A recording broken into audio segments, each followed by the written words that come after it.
गुरु प्यारी साध संगत जी बड़े प्यार से कहिए धन निरंकार जी।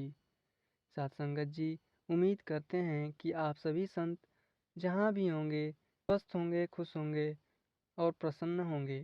साध संगत जी, आज दास एक ऐसी कहानी सुनाने जा रहा है जो आप सभी को पसंद आएगी। साध संगत जी, एक गिलहरी रोज अपने काम पर समय से आती थी और अपना काम पूरी मेहनत और ईमानदारी से करती थी।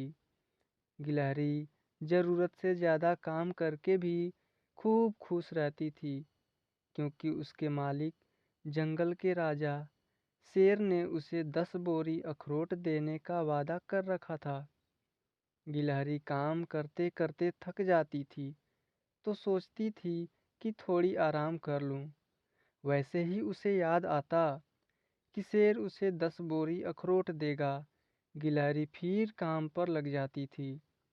सत्संगत जी, गिलहरी जब दूसरे गिलहरियों को खेलते देखती थी तो उसकी भी इच्छा होती थी कि मैं भी खेलूं, पर उसे अखरोट याद आता था और वो फिर काम पर लग जाती। ऐसा नहीं कि शेर उसे अखरोट नहीं देना चाहता था, शेर बहुत ईमानदार था। ऐसे ही समय बीतता रहा। एक दिन ऐसा भी आया कि जंगल के राजा शेर ने गिलहरी को 10 बोरी अखरोट दे करके आज़ाद कर दिया। सत्संगत जी, गिलहरी अखरोट के पास बैठकर सोचने लगी कि अब अखरोट मेरे किस काम के। मैं तो पूरी जिंदगी काम करते करते थक गया, दांत तो घिस गए, इन्हें खाऊंगी कैसे।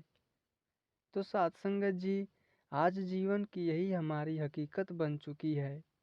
इंसान अपनी इच्छाओं का त्याग करता है, पूरी जिंदगी नौकरी और व्यापार तथा धन कमाने में बिता देता है।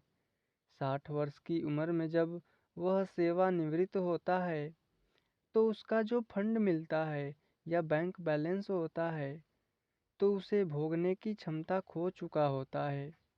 तब तक जनरेशन भी चेंज हो चुकी होती है, परिवार को चलाने वाले बच्चे आ जाते हैं।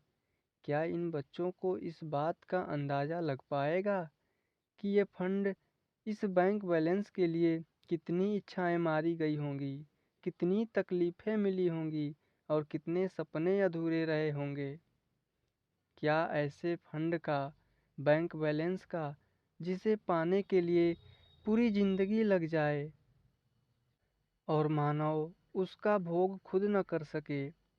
इस धरती पर कोई ऐसा अमीर अभी तक पैदा नहीं हुआ जो बीते हुए समय को खरीद सके। इसीलिए हर पल को खुश होकर जियो, व्यस्त रहो पर साथ में मस्त रहो और सदैव स्वस्थ रहो। साथ संगत जी, बड़े प्यार से कहिए जी, धन निरंकार जी।